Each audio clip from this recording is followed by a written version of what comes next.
This is Mike Palmer. We're back from a successful trip to Austin, Texas for South by Southwest EDU. Thanks again to everyone who runs that conference. They really do an amazing job. It was great to see Austin is back and great conference experiences are back. And even more so, it's great that we can bring it all back to you so quickly, get the feeling of what it was like to be down there back out to folks who would have loved to have been there. We even got some live questions at the end, which I hope you'll enjoy. I'm going to get out of the way. Thanks as always for listening. We'll be back with our regular programming picking up again later on this week. This is Trending in Education.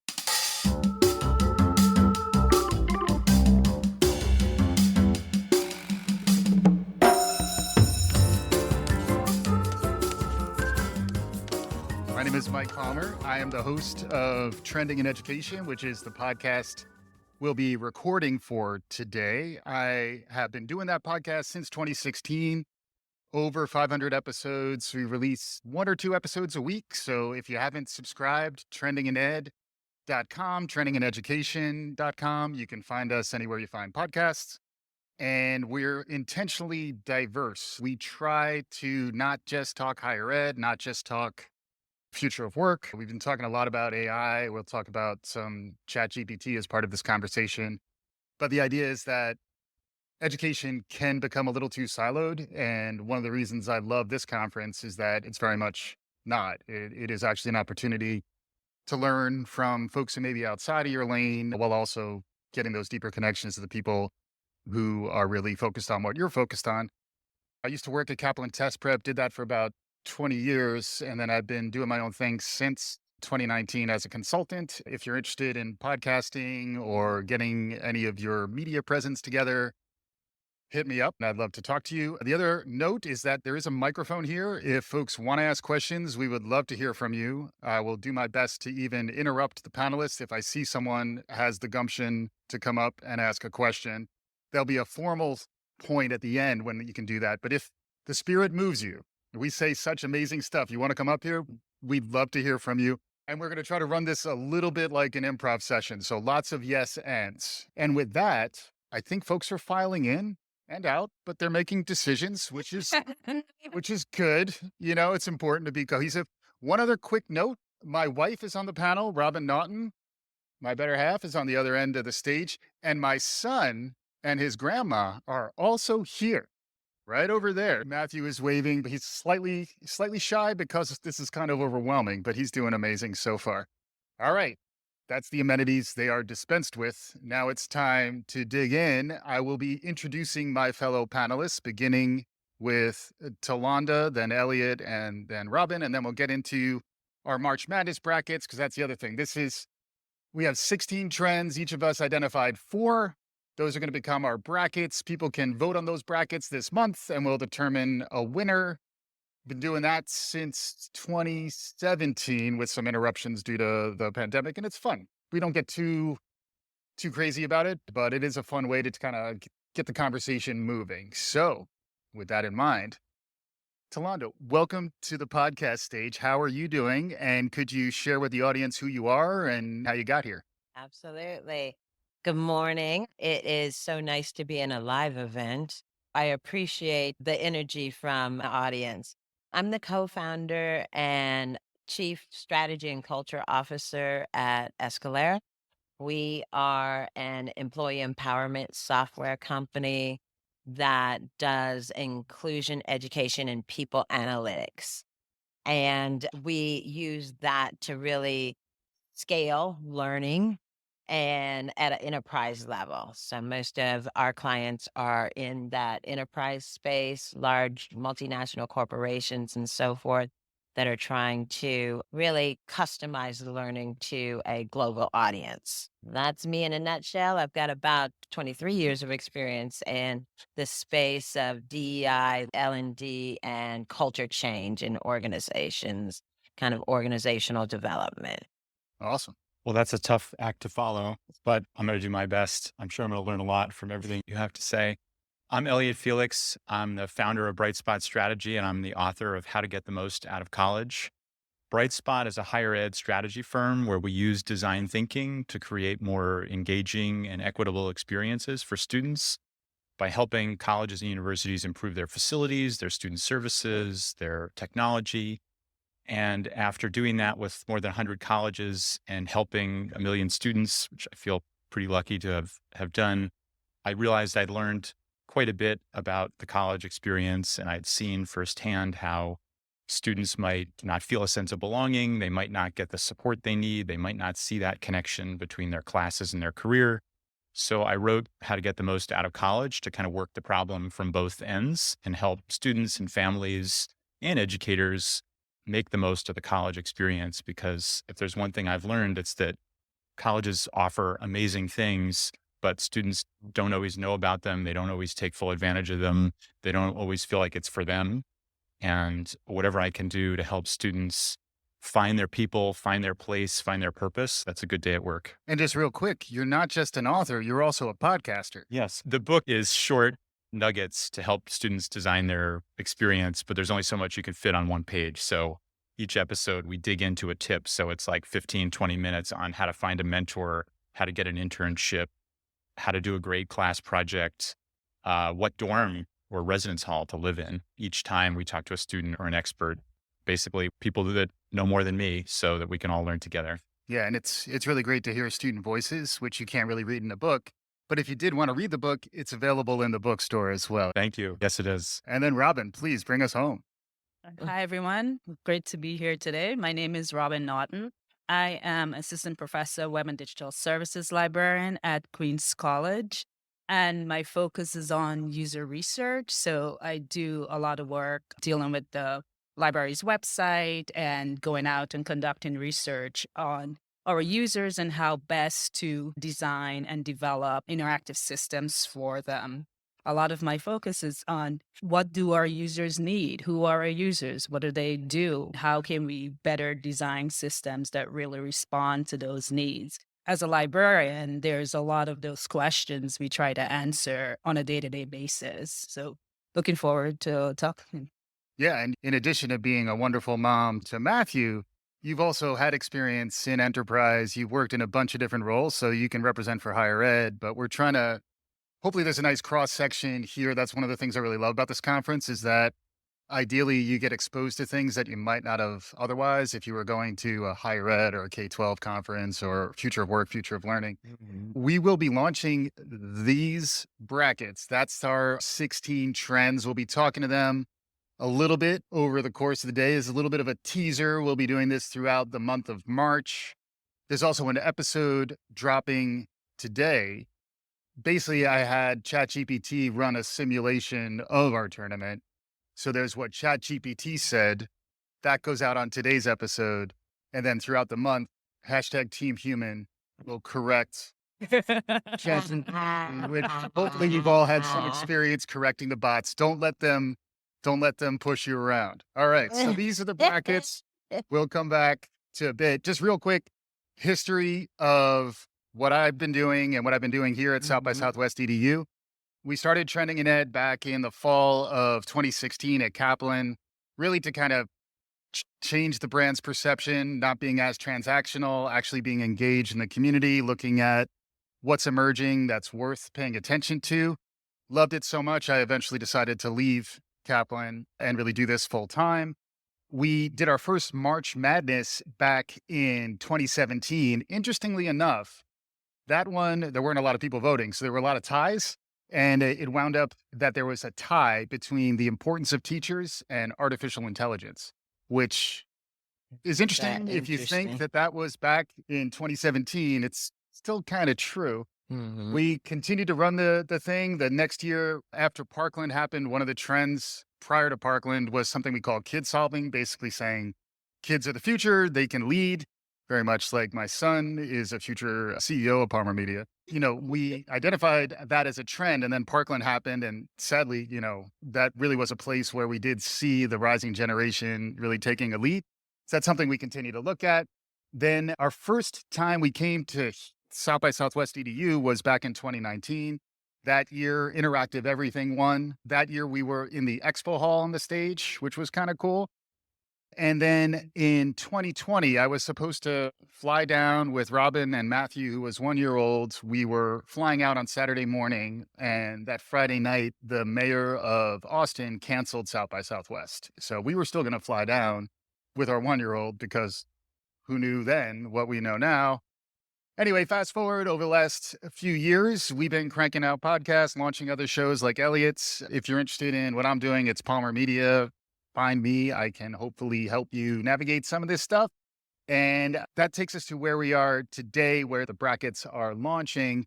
And with that, each of us have 4 trends that we identified. Tolonda's going to go first. Tolanda, please take it away. Share with us your 4 trends. All right, I'm ready to get this party started. My first learning trend is learning in the flow of work. This really is about meeting people where they are.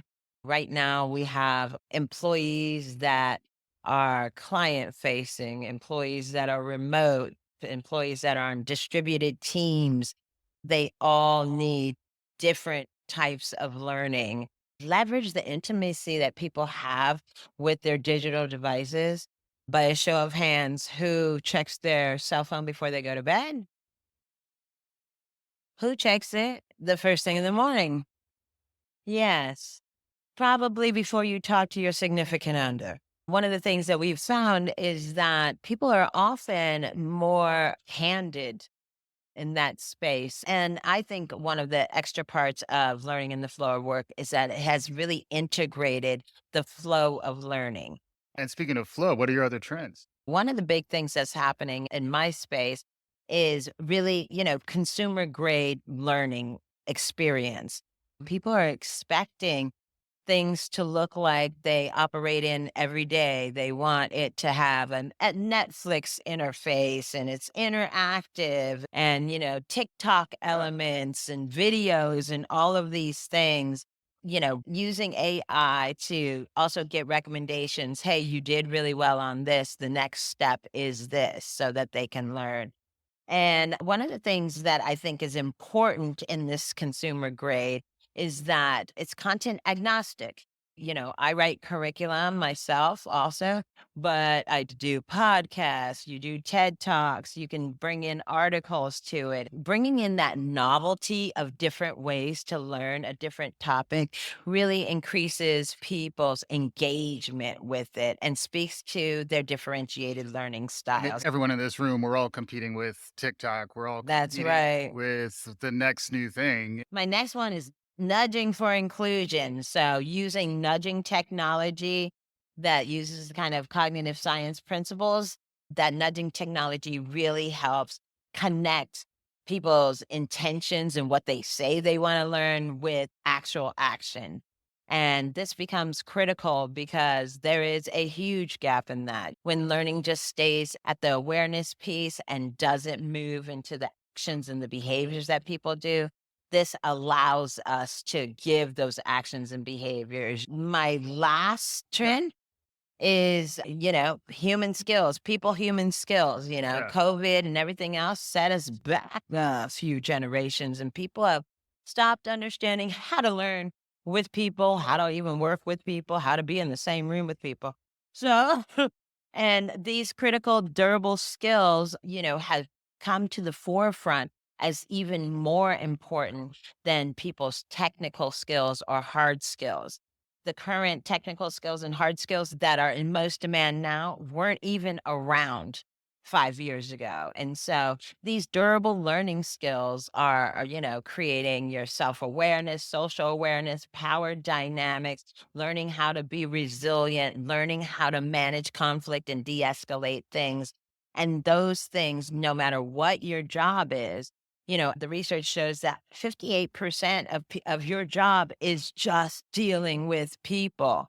And it can really get in the way if you don't know how to do those things. And so kind of hand feeding that and really building your skills, not just for the workplace, but one of the biggest comments we always get is like, hey, this is good for my family. This is good to learn how to deal this stuff with my teenager Right. because it's just people skills that you need for advancing in your career and everything else. So That was great. And then if you have thoughts, questions, there are still refrigerator magnets in my pocket. If folks want to ask any of these questions, we're going to try to get through the first round so everyone sees what everyone has, and then we'll get into a little more discussion. These are Elliot's next. Thanks, Tolonda. So how many folks want to hear like hard data, metrics, numbers, stats? We'll show of hands. Okay, some folks. How many people want to hear like student stories, emotional stuff? Okay, a little. So I'm going to try and do both. And my first trend is about belonging. And belonging is so important because it's like the lens that a college student sees their experience through. And if they feel a sense of connection, if they feel like they're part of something, if they feel supported, cared for, like they matter, then they have that sense of connection. And if they get a bad grade, if something bad happens, they have people to go to and they treat it as an opportunity to grow. If they don't, maybe they like imposter syndrome kicks in and you start circling the drain.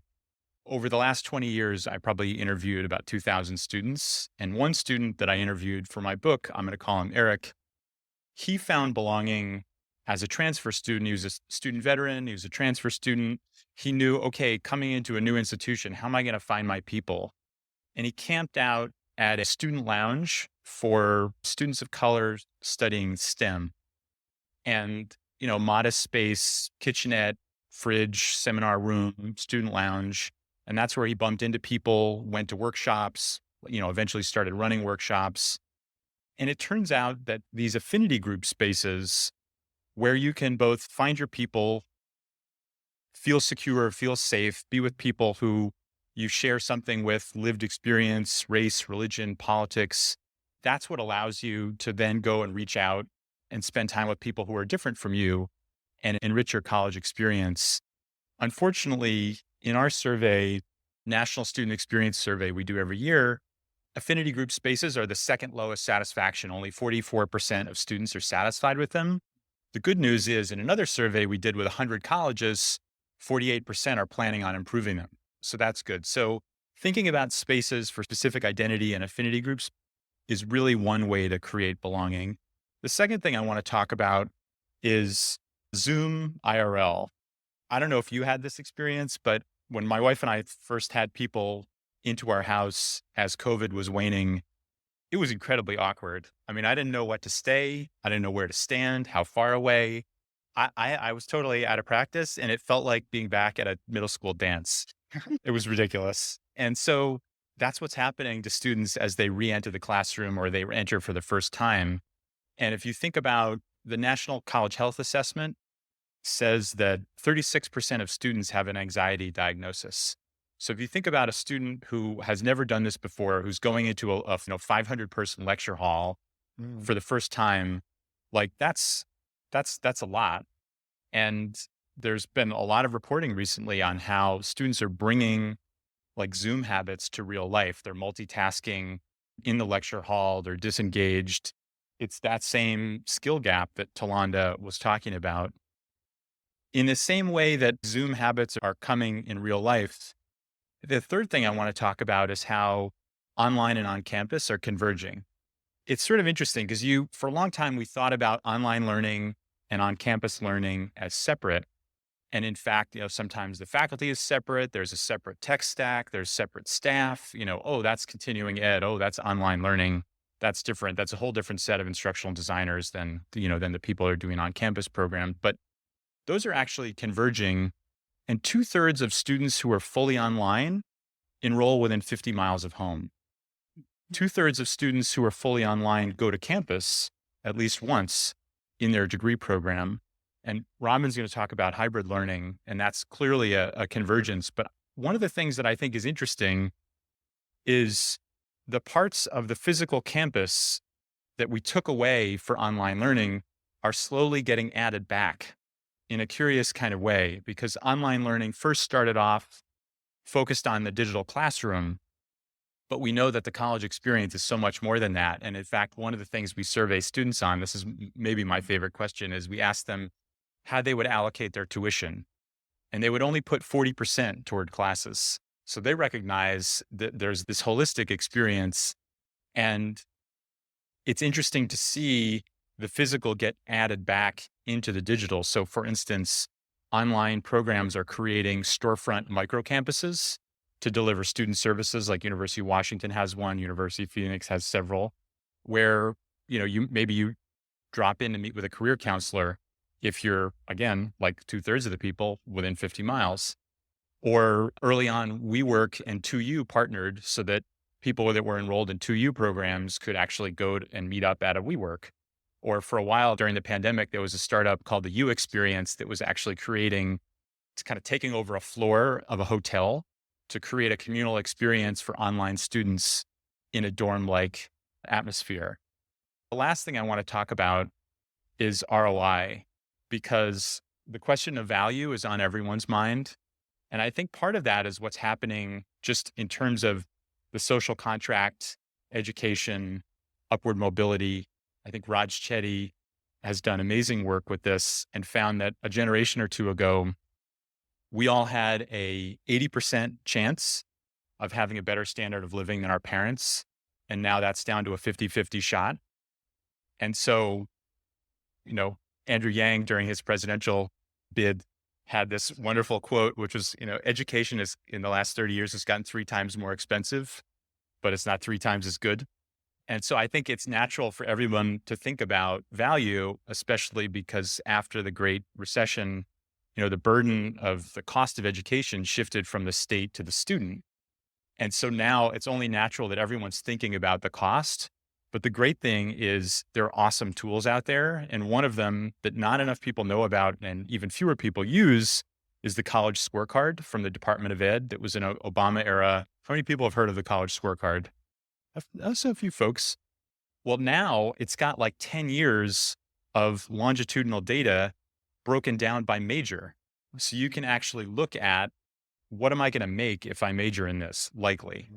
And on average, higher education is a great bet, right? We've probably all seen the studies like Georgetown Center for Education and the Workforce has one. Many have done. You get about $1 million premium for going to college over high school alone. But the problem with averages is they can be very misleading. I like to tell people, combined, Michael Jordan and I averaged 3 championships. So averages can be very misleading. And college doesn't pay off for everyone. So that's really what we have to work on. And one way of working on that is thinking about major, and cost shouldn't be the only consideration, but now we have great data for people who want to consider it. Good stuff. I like the online spaces, your architecture background. If folks want to ask questions about how Elliot's thinking about space, higher ed, again, we encourage participation. Speaking of participation, my lovely and talented wife will be participating next. Robin, what you got going on? All right. So the first trend I want to talk about is ChatGPT. So how many people have used it, have heard of it? Oh, wow. Okay. And so I think what's happened with ChatGPT, which is why it's one of the trends, is making teachers and students really think about writing, about the process. And one of the things that's happening in the classroom or just around ChatGPT is like, what does that mean for learning? If your students are going out and using this tool to write their essays for them, what does that mean? And so it begs a question is like, how are teachers going to respond to this? And what are some things that teachers can do with their students to make use of this tool? One of the things that is, of question, and it's a challenge, is do we do something about this? Do we participate? Because it's ChatGPT, it's the third iteration of it. And thinking about generative AI overall, this is not going to stop. This is not something that's just here for a moment and then it will disappear. What's happening is that there is a shift happening in terms of artificial intelligence. And the question for teachers, for educators, is to think about, well, how does that get integrated into the kind of work that we do and what we want our students to learn? Some of the things that we think about for this is that what should our students get out of this? Is the idea that they should have like a really nicely well-written piece of work that they hand out? Or is the idea that teaching writing is teaching thinking and teaching critical thinking skills? And so when they leave a class, they have these additional skills and tools to be able to convey that and do that kind of work. So I do think that's a trend. And I do think it's one of the things that we're trying to figure out, because this is moving much faster than tools normally do in higher ed and academia in general. So it appeared in November, and now, it's really big. And so that means it's moving really rapidly. So everyone is trying to figure out, well, how do we do this? How do we integrate? Some of the things that it doesn't do, which I think is what teachers are great at and what students need to learn to be better at, is context. Context is an important component, and that makes a big difference in terms of writing, in terms of sharing information, and to be able to understand context and use these tools in different ways. My second one is hybrid learning and hybrid work. It picks up on some of the things that the panelists have already said, particularly what Elliot was talking about, this convergence. What COVID-19 did in a lot of colleges, my college, as an example, suddenly the shift to online is something that has been coming for years. Higher ed has been slow to shift to online at the level that they needed to. And so what I think COVID did was make them have to do it immediately, which highlighted a lot of things that's happening in the industry already and really brought forward some of the issues, some of the challenges, some successes, some failures. But because of that sudden shift into this kind of online environment and this remote work environment, everyone now has to think about, like, how do we do this in a good way, in a sustainable way? We're at a place now where we're starting to shift back to in person. Some of us probably more shifted than others.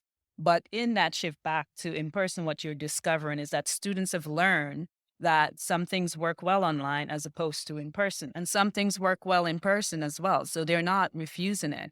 But what we, as the trend for this, what we're looking at is, how do we create these hybrid learning environments? And I believe that is the future. I believe people will want the option to select the thing based on a format that works for them. So if they feel the need, so for example, there's studio classes, like art students are going into the studio, you're going to make something. The in-person experience is valuable. So you want to make sure that's there for them. But there's a lecture on art, you need to listen to someone talk for an hour about something. You don't necessarily need to physically be there to do that. And I worked for the library, and one of the things that happened as we start to come back on campus and we have these kind of hybrid classes where there's some component in person and some component online, the library started to develop Zoom rooms. So you come to the campus and you may have an in-person class at 10 a.m., but then you have an online class later that day. So you have a space to go to do your online class while on campus, because Queens College is a commuter school. So a lot of people live some distances and come in. But ultimately, this trend is looking to say, how do we really integrate these two modes in a way that is seamless and sustainable and give our teachers as well as our students a choice? And this is not just for the students, this is also for the teaching and the staff and the faculty, because they too have discovered they can do certain things remotely. And how do you design a work environment or a professional space where you really can take advantage of both modes of operation? So I think that's something we're certainly going to look at and try to figure out more. Then the third trend is the user-centered library. I'm a user researcher by training, so my focus has been on human-computer interaction and how do we design things that are easy to use and interactive. And taking that trend in libraries, it's been shifting into more user-centered work and more user-centered research. But the idea is, in order for us to really respond to what's happening in the community, what's happening in librarianship, what's happening in education, we need to think of the library holistically as a user-centered space. And it's not just, oh, can they get the book? Yes, they can. They can get it online and in person. But we have to be able to think, what is that path that a student or faculty or someone takes when they walk into a library building or they go online to a library website? And how can we make sure that these spaces are integrated in a way that is user first and not necessarily things first, but more how do we design this so that they get a good experience? And how do we design the whole library? And this is from top to bottom. And that has to do with, the strategy, has to do with the economics of it. It has to do with, you know, being able to touch on all the different aspects of, cataloging and doing a lot of things in the library. So the user-centered library is really taking that lens and start to bring it into the library to make it more user-friendly. Libraries are being redesigned in part because of the digital transformation that's happening. The stacks have come out, the spaces are changing. There's a lot of interest in redesigning those space. In some ways, kind of building on what Elliot was talking about, there's almost a sense of feeling a sense of belonging in the library is Yes. a new, and that's very much in line with the Yeah, and user that's generated. very much in line with that. Even just the idea of just having Zoom rooms. Students come to the library. It's a very open space. It's a place where they feel comfortable and they come to do all It's a little mood kind of. lighting. I guess that means you're going to get to your fourth trend. Yeah. Yes. So my fourth trend is container collapse. And how many people have heard of container collapse? Only because you talked about it at dinner last night. Okay, so this idea is that I know Tolanda mentioned content agnostic, and idea is about format agnostic. Students and people are very much format agnostic. That means because you can get a Twitter quote, you can get a blog post, you can get a nice quotation from somewhere. So you don't necessarily know the format of the piece that you're reading because you read in excerpts a lot. And as a result, so when I think container, and this would be an example, you've gotten an excerpt from this page, it tells you about this book and what it's about. But what you don't know is the origin of that piece of information. You don't know that it's held in a book like this, which has its own affordances and its own way of doing things. Another example of this is that, if you ask students to go online and search for a journal, an e-journal or something like that, they don't really understand the concept of a journal because a journal is a container for multiple articles. So they will find an article and be like, oh, here's the journal. But they don't realize that that article is in a larger set that is held by this term we call journal. Because to find the information that they're looking for, they can easily find the specific thing they're looking for, but not necessarily where was that originated and where was that held. And so this idea of the container collapse, the containers are like books and journals and these larger holder of information that has been with us historically that is now slowly collapsing because the need for it is very different in a digital world where, it doesn't matter the format. You get the piece of information that you need and you don't necessarily need that. That's great. There's a lot of that related to literacy. There's a whole books movement in literacy where rather than training people on synthetic articles, which increasingly are going to be written by generative AI, instead, actually read The Catcher in the Rye or read a book, which is actually something we do have to advocate for. And not to mention the books that we need to advocate for is another issue that's out there. Also, a lot of mental models. If you're interested in mental models, my wife can talk your ear off on mental models. There's a lot to get at in there as well.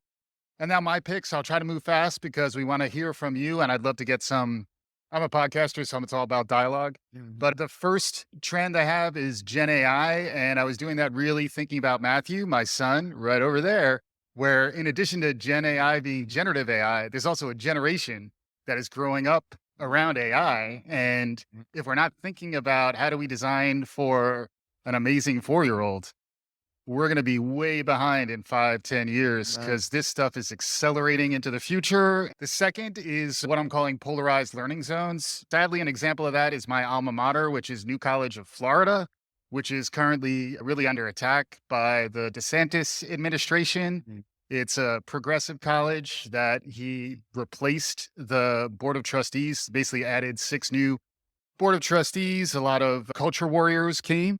And sad about it is that the new college that I know was very much about academic freedom, about a scholarly mindset, about critical thinking and engaging in difference.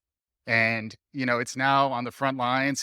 The good news, I guess, is it's getting coverage on, CNN. So, people didn't know about my college until recently, but it's just an example of a trend, like a massive trend around education. It will be a political issue. You're not going to stop hearing about it. Youngkin in Virginia and DeSantis, the rising stars, the governors within the Republican Party are very much putting the culture wars front and center. It's a place where we need to be conscious of it. It's something we're going to be tracking on Trending in Ed. And I'm also going to be launching a podcast dedicated to New College. So folks, if you're interested in that, I'm trying to spare my Trending in Ed fans me getting nostalgic about my alma mater, which is under attack. But it's definitely something that hopefully folks are recognizing. And then the question is, how do we activate? How do we not even have one side win, frankly, but just turn down the temperature so that, if you're an undergrad, you just need to learn. And the opportunity cost, the cognitive load that these kids are under being forced into the culture wars when they're still forming their identity. Yeah. Clearly, I could keep talking about that, but I'm going to keep moving. The next one is both ending, which you probably heard a little bit of that from folks earlier, where is it AI or is it humans? It's really both.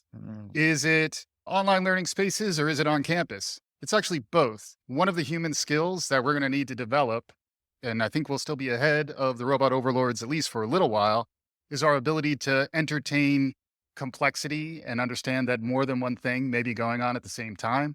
One of the things that's frustrating to me about the generative AI tools is that they'll tell you definitively stuff is settled when in reality, we know it's not. They'll just generate the words. We'll think there's a mind behind it. And if we're not critical of it, we're going to get steamrolled. So how do we activate? How do we get folks thinking in, cohesive, thoughtful ways? It ties into all the other topics that we've touched on so far.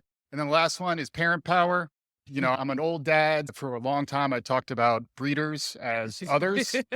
So I recognize non-breeders out there. I was pretty close to continuing on that path, but fortunately, I have seen the light.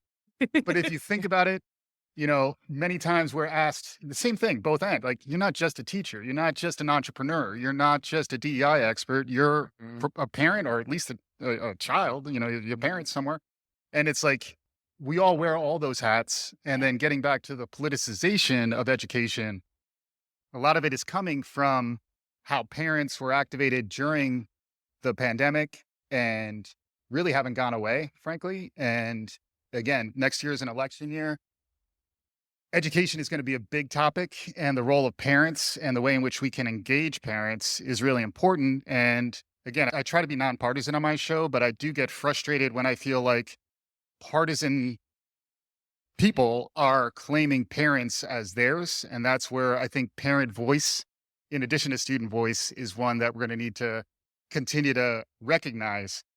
Those are my trends. This is the brackets. They'll be up on trendingined.com all of March. In the spirit of both ending and parent power, I'll just add that 20% of today's students are parents themselves. So there's a convergence there. Oh, we have a question. Even better. We have a human. Human. Really wanted a kitchen magnet. You're going to get one. Yeah. So I run global education at Netflix, and one of our trends that we've really been seeing for years is edutainment. And I just wanted to put a plug in for that, and really looking at how are you entertaining people while you're educating them, because the old kind of e-learning is just, people are just put to sleep. And you're just pressing buttons to press them and to get through it because it's so boring. Yeah. So I usually talk a lot about sexual harassment training for corporations, and how a subject that is so fascinating can be so deadly boring, and just you snooze through it and you're just like clicking away just so you can finish it. So edutainment is something that I'm just going to promote as a trend. I'm a huge fan. In fact, coincidence here, when we first created Trending in Ed, the title I wanted for it was That's Edutainment. Yeah, nice. Literally. Back in 2016. So I do feel you. The other trend that I've heard out there is called stealth learning. Yes. Which is that the learning kind of sneaks up on you, and I'm Gen X, grew up on Schoolhouse Rock. I still know how a bill becomes a law. I still know all about conjunctions because there's great media, and I can probably hum a few bars if you need me to. But we have more questions, so let's get more questions in. Thanks all for your presentations. It's interesting teaching in a classroom where with chatbot AI, it is, I think, one of the things we all need to consider is, why is the term paper the be all and end all of demonstrating knowledge? That maybe this can open up a kind of time inside the classroom that we can think about it in a different way. But teaching in graduate liberal studies, there is kind of the aspect of reading the great books, reading them closely, and this not being a kind of trend where we throw that away. I'm wondering if you have sort of ideas around how this can be a yes and conversation Right. around still maintaining that aspect. Thank you. I love that, the yes anding and the trend. And I'll just tell a quick story, which is part of how we try and help universities see around corners, is shadowing what are called the lead users, the folks that are on the cutting edge. And I interviewed a professor at Georgia Tech who taught literature there. And he was thinking like, okay, how do I teach literature to engineering students? And what they did in the spirit of reading the great books is they read Walden, and then they had to recreate Thoreau's cabin. They had to physically construct Thoreau's cabin. So it was like hands-on teamwork, Right. going through the text, creating something, and they did it in the courtyard of the library. So it was definitely like both anding, digital, physical, past, present, individual team, great books, great cabin. I also think that in that space, oftentimes we're trying to measure the wrong thing. And I think that one of the limitations of ChatGPT is that there is no analysis. It's just kind of almost a researchy tool that can make nice sentences and so forth. And so I feel like a shift that has to really happen is what we are asking students to do, knowing that they're using those things. How are they bringing that analysis and critical thinking together? Yeah, I can add on to that. One of the things that happen a lot is that a new tool comes out and we get really focused on the tool and it's about the tool. But a lot of it, it's not about the tool. It's about what are we teaching and what do we want people to learn.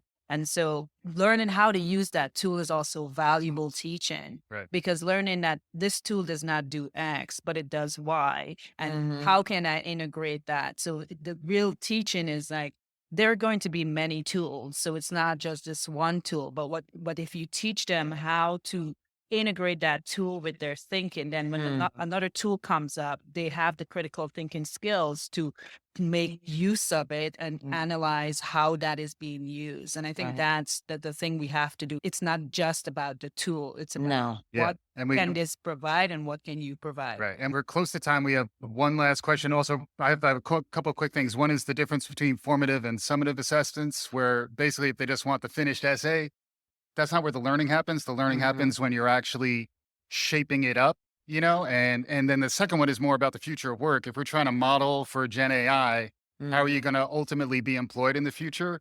For New York City public schools to ban ChatGPT, to me, is going to really build a bigger barrier to employability on the other side. So obviously that could be a topic of an entire thing, but I'd love to get at least one more question in, please. Sure, thank you. Interested to understand how the panel would differentiate for younger learners. What I mean by, your son's age and younger, who still are developing cognitively. A lot of what you guys Right. are talking about is, critical thinking, chat. I mean, we have a generation of learners who may not even be literate Yeah. or becoming literate first, second, pre-K, kindergarten. Right. Does your perspective change because of their cognitive development and how this innovation that you guys are talking about may change their perspective? I mean, we had someone from Netflix talking about Right. education and entertainment, and I would beg to differ that ultimately, I don't want my child sitting watching Netflix for 6 hours straight, 4 hours straight. So I'd love to try to differentiate between how in the world we could have them being entertained, playing with games, Right. and they aren't mature and cognitively developed enough to do that. So I'm just curious. Man, we just how have you a guys minute think about left, and that. now we just started cooking. That was a good that was one. good on multiple fronts. All right, let's lightning round until they kick us out. Let's go. A super quick example. I have a 4.5-year-old and a 7-year-old. And one of the things we'll do is take things from the screen into real life. Like one of my favorite pandemic moments was we built the castle together from Frozen, right? So I don't want watching Frozen all day, but we can watch it once. And then we can together like measure things out, glue things, tape things. We can reenact scenes. And now we're doing things in real life in a hands-on way based on a screen. And like, you can bring them together. Yeah. And I'm going to throw moderation in there because one of the things I think the challenge is like screen time all the time, ultimately, whether they're 4 or 44, you zone out eventually. So that is a problem. That's a cognitive problem. But the idea of moderation is that, you want to have the interactivity. You want to be able to say, okay, we can spend this time looking at this thing, doing this activity. But you also want to make sure that you're doing things in the world. And I think that's one of the things that's missing a lot with screen and so forth, that you're not doing things in the world. You're not running, you're not playing, you're not interacting, you're not creating, you're not generating new things, you're not engineering, you're not doing these things in the world. And if you're not doing these things in the world, then that's a significant problem for growth and development. But if you are saying, okay, we're going to look, like your example is a great example. We're going to look at this thing and we're going to start to extrapolate from this thing and do something with it. And we can figure out, well, how does this exist in the world? What can we do? And that interactivity, that's kind of growth and development, because I believe that does help young students to learn and to create and to actually use their own brain for these. One of the challenges with, looking at television and media is that you're seeing someone else's imagination. And one of the things you want to do is to make sure that your child can see their imagination as well. And that's separate from that. Yeah, and I know we're at time. We're at time. But this is an argument also for the power of audio. There is an app called Pinna out there for kids, which is similarly even with Netflix too, like building more tools that build those nudges to get off. Commercial model of a lot of these platforms is stickiness. Once we have you, we want to keep you. I think a real challenge on the education front is, when is it appropriate to break that model so that learning can really happen and be transformative?